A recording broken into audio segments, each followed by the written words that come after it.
I'm Sarah, the makeup artist here at Follain. I'm going to show you how to achieve a more glamorous makeup look using some of Follain's healthy beauty products. So to prep Liz's skin, I used May Lindstrom's Youth Dew, which is a hydrating serum full of CoQ10, which is an antioxidant found within our cells. We're born with it, and as we get older, the amount depletes, so infusing it back into the skin helps the skin achieve a healthy glow. This also has a good amount of beta-carotene, which helps to fade pigmentation, even out the entire skin tone for a more flawless complexion. To reduce any puffiness or darkness in Olivia's eye area, I started by prepping it with La Bella Figuera's Découvert eye serum. I use this sparingly because it is an oil, so to avoid any creasing or excess product underneath the concealer, I just applied a very sparing amount and gently pat it using my ring finger into the eye area. I chose to start with doing the eye makeup, that way I could go back in and clean up any fallout from the eyeshadows without disrupting the concealer. Using Well People's Bio Brightener Stick, I applied a sheer layer all the way from the base of the lashes to the brow to act as a primer and prevent any sort of creasing or movement of the shadows. Next, I used Well People's Elitist 833 in matte ivory all over the lid from the base of the lashes to the brow to brighten up the entire lid and also to act as a good base for the other shadows to blend onto. Next, I used Well People Elitist in number 838 in neutral taupe to act as a transition shade to provide further dimension when I later use a more deep shade. Next, I used Capitalist number 913 in matte espresso, which is actually one of Well People's eyebrow powders. I used this to further deepen the shadows and kept it nice and wide, focusing on the outer corner as well as the crease. I wanted to keep the inner corner nice and bright to avoid having too dramatic of a look. When applying the Capitalist number 913 in matte espresso, I used a smaller, more concentrated eye shader brush.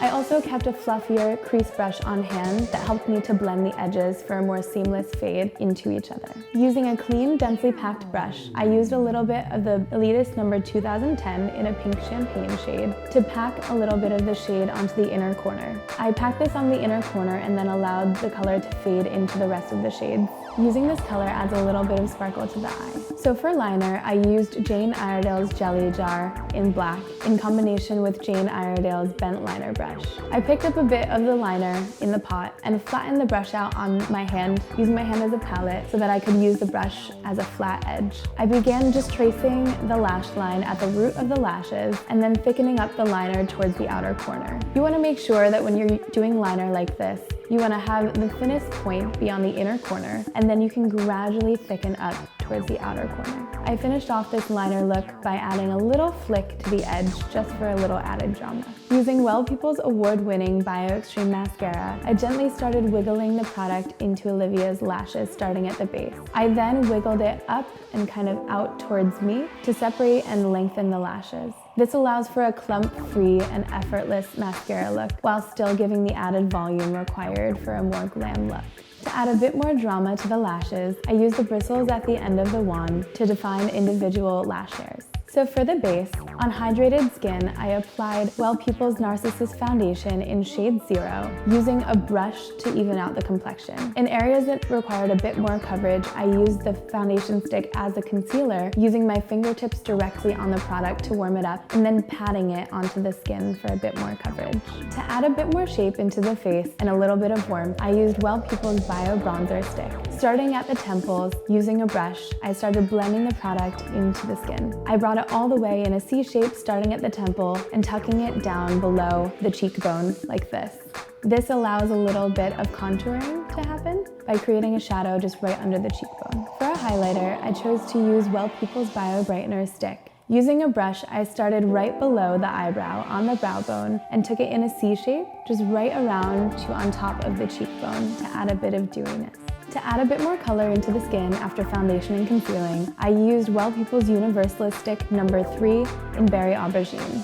Starting in the center of the apple of the cheek, I pressed a little bit of the blush onto the cheek using my fingertips. I focused on blending this product up and out towards the temple while really concentrating on blending the edges to ensure a flawless transition into the skin.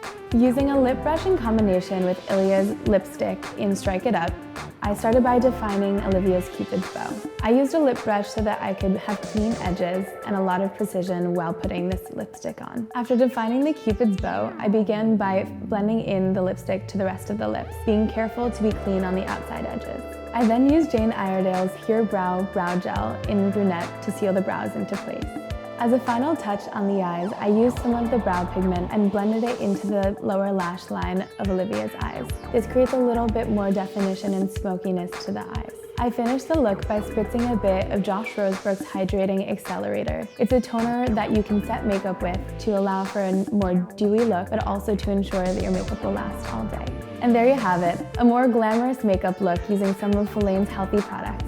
I hope you enjoyed the video, and you can find any of the products used in the tutorial in the description below. Thank you.